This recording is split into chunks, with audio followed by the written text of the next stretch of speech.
Oh my, is it the word now? It's so sad. It was like, no, we are speaking Spanish here. You know, this whole story about moving to Germany, which I never did. I'm like mentally prepared to go to South Korea and go deaf. And as a teenager, it feels like double negative. And I was like, oh my god, I cannot talk to her.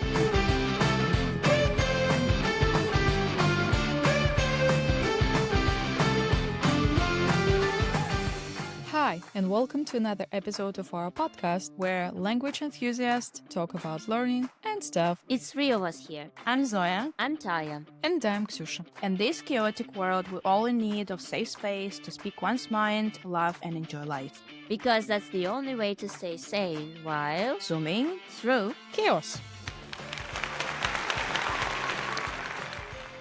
So I've been recently to Spain, and when I was there, a thought crossed my mind, and I decided that we need to record the episode about that. The thought was, if moving to a foreign country will solve all your problems language-wise.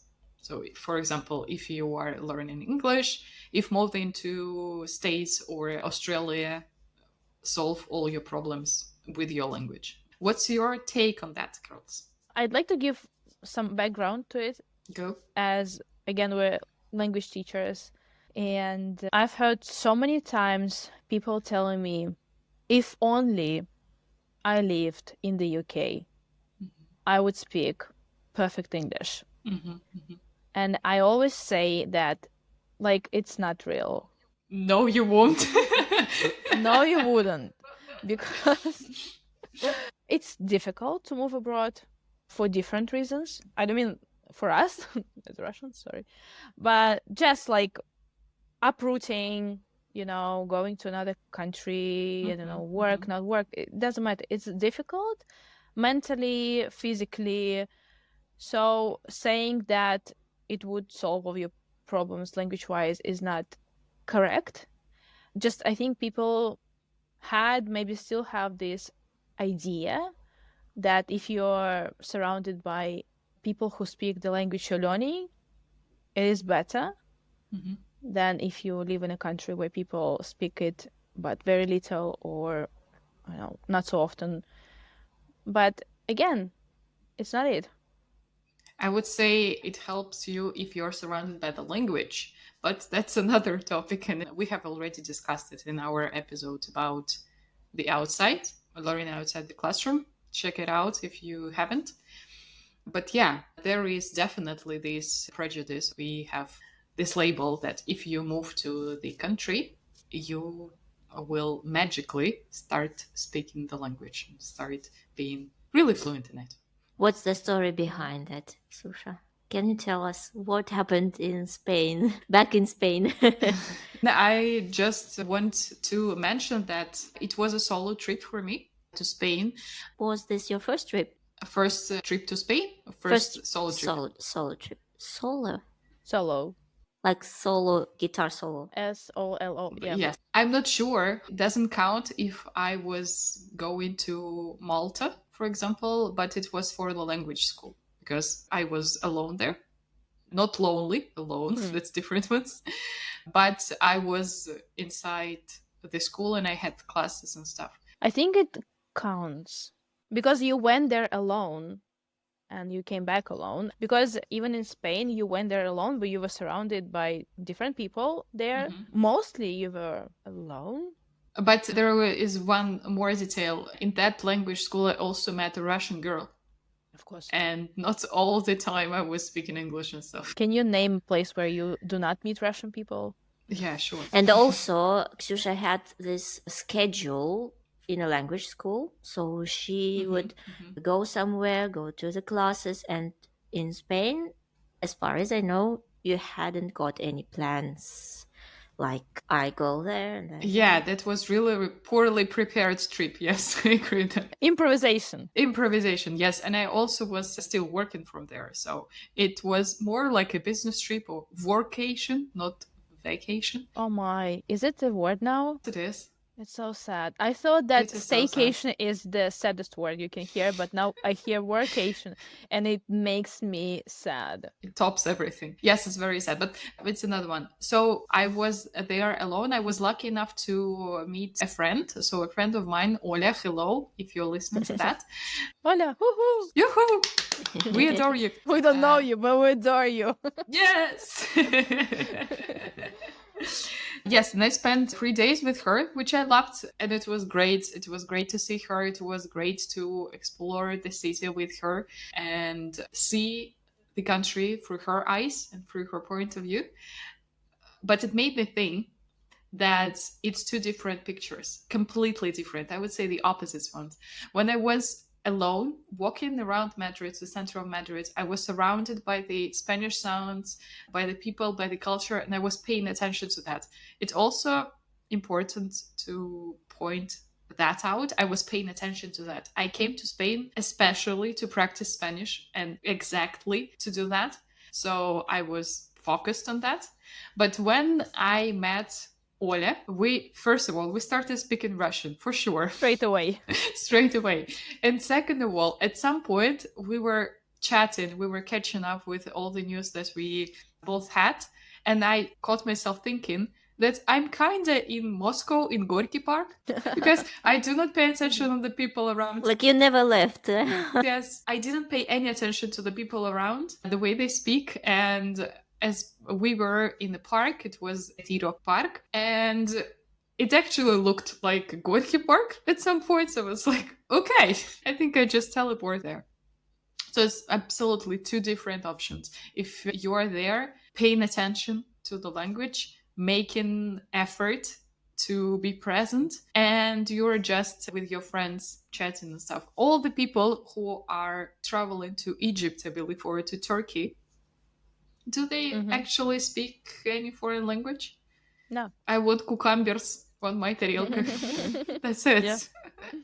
And the chances that your waiter is Russian, like, skyrockets if you're like somewhere in Turkey or Egypt. Oh, yes, that's true. Or if not Russian, but they speak Russian, they understand you maybe. So like you don't even need to remember cucumbers. You like, well, this green stuff, you know. Yes, Yeah, that that's was it. my story in Czech Republic when I went to Prague to practice Czech language. And did you? I went No. to the first shop, and there was the cashier. She was Russian. She just, from the very beginning, understood I'm a Russian. And she didn't even answer me in Czech. When I was willing to, I was trying to say something in Czech. Yeah, it was actually another obstacle to overcome because every time I started, especially at the first couple of days, when I didn't go with the flow, I would say, because my English is still higher than Spanish and it's easier for me to talk in English. Every time I was forgetting the word or just trying to remember something, trying to construct a complex sentence, there was always this moment that I can just switch into English and it will be much easier. And An easy way out. It was an easy way out, for sure. And I was making myself stick to Spanish, and it was Good for not you. easy. Thank you very much. It was not easy because all the receptionists or people in services, they started to speak in English with me. It was like, no, we are speaking Spanish here. I actually want to add to Ksyusha's point. Okay, I'm going to talk about the trips abroad. I still remember those. Sorry. It's a sore point for me. So anyways, I remember first time I went to Finland with my friend, and she at the time had been studying Finnish for some years, and she had been to Finland before our trip. So she wanted to like speak Finnish to Finnish people. I was like chilling. I was like, you girl, you go and speak your like Finnish. She like, I think she told me that hey is actually hi in Finnish, and I was like, very chill of them, but okay, fine, casual, very casual. And then I remember only like asking at Starbucks there, I asked for my coffee at that time. I used to drink coffee there. Oh my. So like, yeah, it was so long ago. So I asked for my like, I don't know, latte maybe with, oh my God, oat milk and they wrote my Okay, it was not so long ago. Not so long Drinking ago, hot I milk was- at that time yeah. already. Something remains solid. Stop milking stuff. Yeah. So, and then I noticed that they wrote my name in a strange way because they do not have that in their language. The first S, actually close to German, I guess. First S, if it's first letter in the word, it means that. So I was like S-O, like J-A, I think, and it's like soya. I was like, okay, I'm soya. in I Spanish. asked oat milk. Why And soya? then they name me soya. Well, it doesn't mean that I'm sorry if I want my oat milk. But okay, it's just I'm blabbering here. Anyways, a year later, I went to Sweden, like by myself, and I had to speak English. Like, of course, I didn't speak any Swedish. I still don't. So I had to, and they, oh my God, Scandinavian people, if somebody from Scandinavia listens to me, like, guys, you're amazing because they speak perfect English. For me, it's even like somewhere at small shops and cafes. Maybe it's only Stockholm, I was only there. Anyways, they speak perfect English, and I was able to practice my English in Sweden.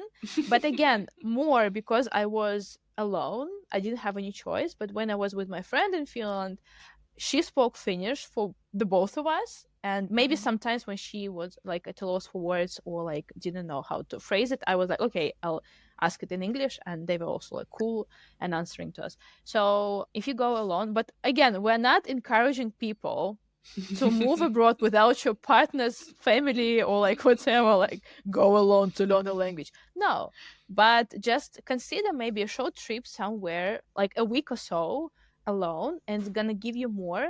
First, you might be shy. Believe me, I've been there. You will. Or maybe it's just me. No, maybe some people, again, yeah, some people might be so extroverted they do not feel shy at all. I agree. I know, I think Ty might be this way actually. Like, Ty, do you remember your trips to Germany? Maybe you weren't shy when you first like arrived and had to speak German, or were you? Well, you know my story when I first started like speaking German from the phrase book. The one with your, I don't remember. It was like, I don't know. Yeah, right. Yeah. Well, no, but then when you studied it for some time, and Yeah, then you had to when you go there. already acquired some levels of knowledge. Yeah, actually, there was one point when I started even speaking German without my accent. Like, it was that language school, like a summer camp for different foreigners who come to Germany, and they just have classes, German classes, and some excursions and so on. And at that point, I was already at C1 level, almost. You came prepared. Yeah. But I was really shy, actually. I was really shy because since my last time in Germany, I've never been to, not never, I didn't go to Germany for like 10 years. And then I went to Germany at C1 level already, at least. Yeah, it's quite a drastic change between one phrase from the phrase book or C1. And we do not encourage you to spend 10 years learning a language and then going abroad to speak it. Sorry. Please do not. I think Thai was at school. This is why it was like 10 years. Yeah, I learned it right? at school and at some other courses. You know, this whole story about moving to Germany, which I never did. Listen to our first episode. This is like the best thing I heard with which I never did. Well, I went to Sad, Germany but for a funny. trip, like a language school. It's it's the most wonderful experience in my life. When I was at the language school in Germany, then also was at the language school in Czech Republic, I communicated with many foreigners, and that gave me the chance to practice all the languages I speak. And So how did you feel? Like, did you feel shy at first when you had to speak German or Czech? yes, I was a bit shy. But not for long. I feel like you might be the most extroverted out of three of us. Thank you. Yeah. No? Oh, it's a compliment, okay.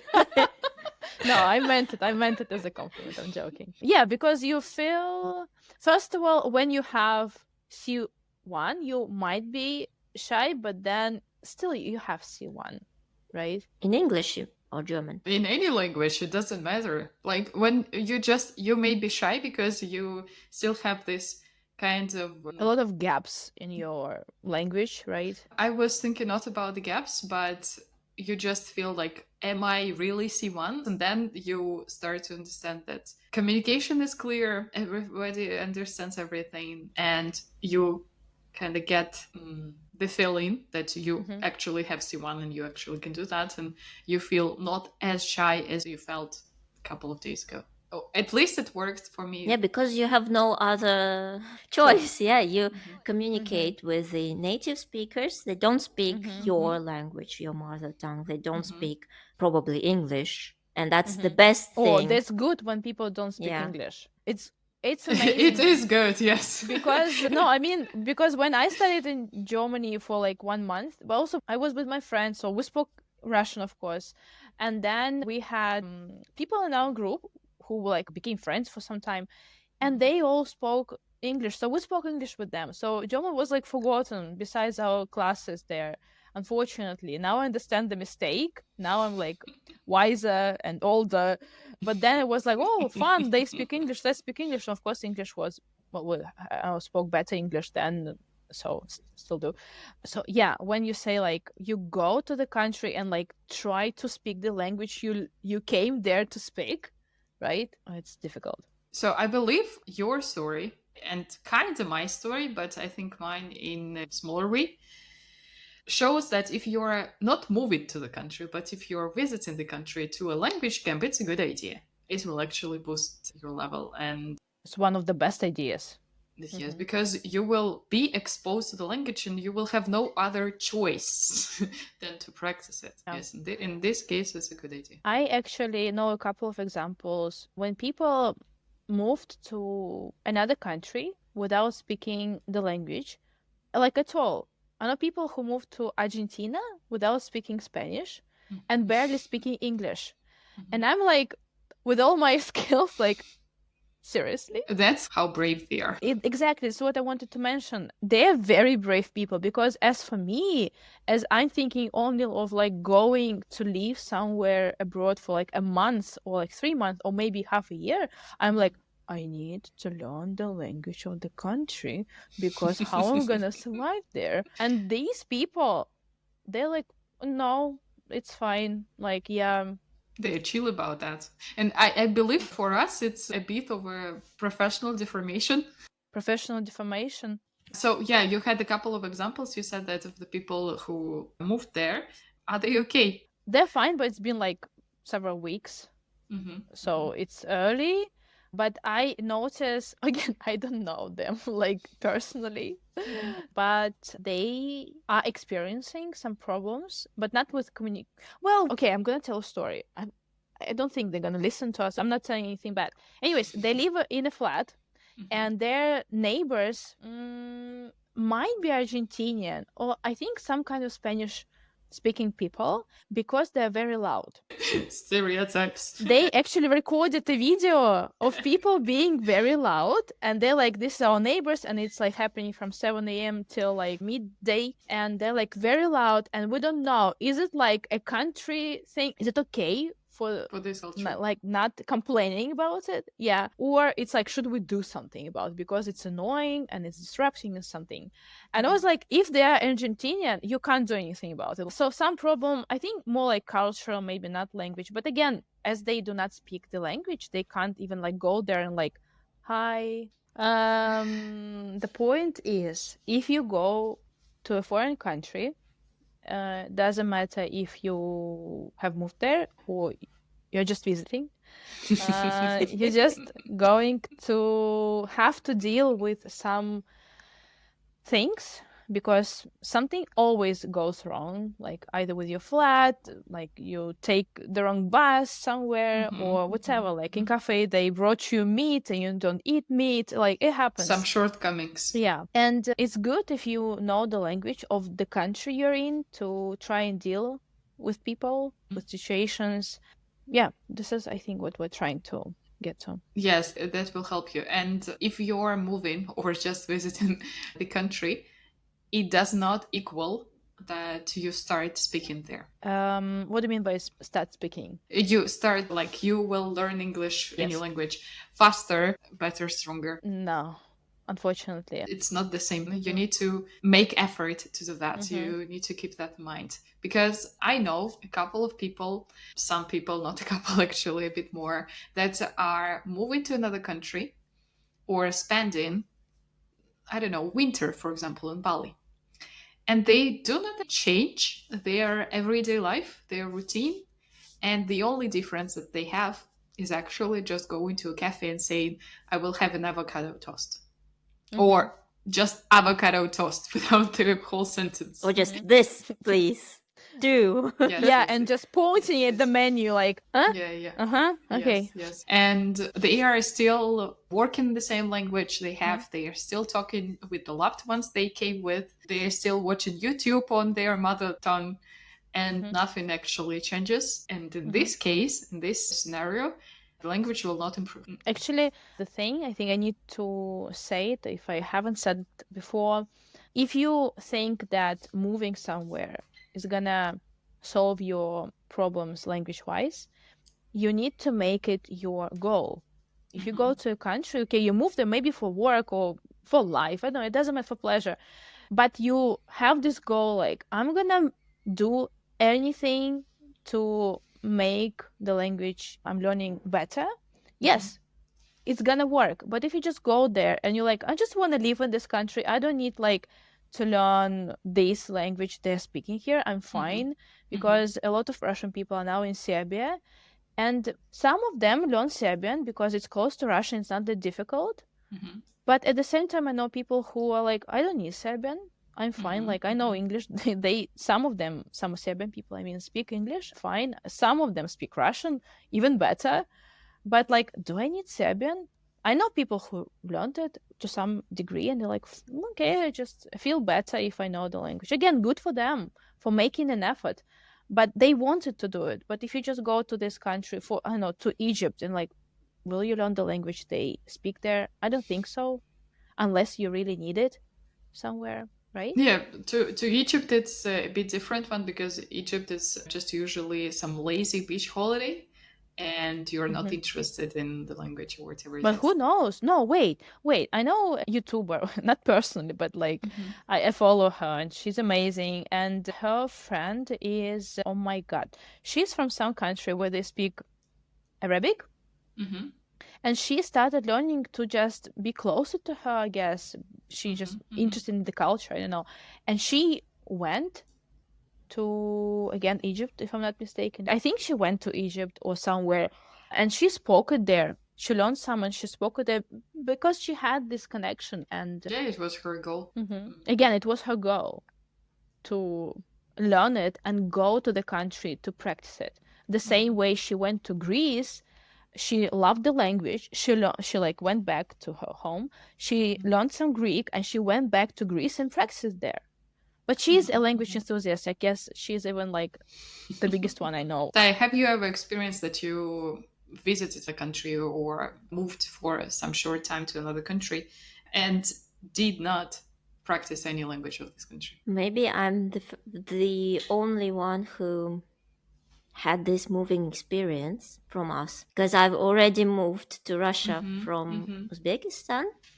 Still, Russian is my mother tongue, and I had only this mental or psychological thing that bothered me at that time shortly after moving, because I was completely foreign here as a teenager, and as a teenager it feels like double negative. Foreign here it's Uzbekistan, or here it's Russia? Here in Russia, after moving from Uzbekistan, shortly after moving, I felt really hard to get into this culture, because even if I speak Russian as a mother tongue, I still had this gap, cultural gap. And as a teenager, I felt really depressed, maybe, because all of the teenagers, all my classmates, they went like, oh, have you got a profile on Contactil, VK as it is now? And I was like, sure, even if I didn't have any idea what the slightest idea of what it is. And I tried to be another person, and that was sad, because now I appreciate it, and now I'm wise enough to see it as it was. But still, and that was a hard feeling to be a foreigner in another country. If I were to move to Germany, maybe it would make more feelings about being a foreigner. But It's a bit different one because it's still cultural. And if we are, my question was more about the language point. Oh, sorry. Because in Uzbekistan, no, it's totally fine. In Uzbekistan, you were still speaking Russian. Yeah. And in Russia, you were still speaking Russian. So you didn't have to change the language. But for you, the cultural aspect backfired, right? Because you were not that clued up. But still valid because the language and culture are connected. And I also wanted to mention that if you want to go somewhere, again, doesn't matter if for moving or for just visiting, it's good if you have some kind of background. If you're not C1 or something, but at least try to learn something, watch some films, watch some videos about the culture. Because when I was learning Spanish with Ksusha, I found out that Spanish people love to eat their dinner very late. So I guess if I went to Spain and the dinners were late, I wouldn't be so confused. Why is it so late? So again, it's closely connected. Yeah, so do something for it. If not, just learn language to be advanced and then go. Just learn something and it's gonna be easier for you. Like, for example, if I go to Argentina, I'm not gonna be surprised that they're very loud. Very loud everywhere. And that, for example, in Asia they're loud too. I asked several people who went to Asia, who have been to Asian countries, and they said, yeah, very loud. Like Vietnam, Korea, South Korea, China, Japan, I guess as well, or China. Oh my God, yes, very loud. So I'm mentally prepared to go to South Korea and go deaf. Yes, it's actually about a cultural shock, I guess, more. And maybe we should talk about this in a separate episode. Okay, could be a sure. good one. If we have enough information, then yeah. I only shared my moving experience, how it feels like, Maybe it double backfires you if it comes to a language problem. I don't know how they feel, people who just move to another country without speaking the language. It must be very difficult psychologically. Yes, devastating. Yeah, I do believe that. And I really understand them why they stick to their mother tongue, because it's the only thing they can be good at, maybe. And feel comfortable. Yes, to feel comfortable. Yes, it's kind of like your comfort zone, I guess, like your safe space, not comfort zone. It's a coping mechanism for sure. Coping mechanism for sure. I actually experienced that myself. So we're not saying it's bad to stick to your own language. It's not, but it's good if you can just register it. That, oh, okay, it's easier for me to speak English, but actually I came here to speak, Chinese, for example, and just register it. Maybe, okay, be in that comfort zone for some time, give yourself a break, but then try to move to your real goal that, okay, I'm here, I might as well practice Chinese if I'm here, Do not miss opportunities because, again, guys, nobody knows what's gonna happen tomorrow. So if you have a chance to be abroad and speak any foreign language, do it. Yeah, it all boils down to that desire again. If it's not for you, do your own. Exactly, yeah. I firsthand experienced this shyness and kind of feeling really introverted. But I had the goal and I ventured out of my comfort zone to meet this goal. Like, I was walking in the center of Madrid and I saw a tour guide who were promoting the excursions. And I was like, oh my God, I cannot talk to her. I feel so shy and stuff. It's like, okay, if I don't come to her and don't start speaking, I will not get the excursion. And I really want the excursion. So that's the only way. So I had to overcome that somehow. Good for you. Thank you. I believe that it's sure a bunch of factors and we cannot break it down to component part right now. All the small, teeny tiny details, why people stick to their routine or why people venture out. We can ask Andrew Huberman. He has all the answers. He has all the answers. That's true. Yes. Another shout out. We're here. But I do believe that it all boils down to why you're doing that. I think we can agree that asking yourself questions and uncomfortable questions pays off in the end.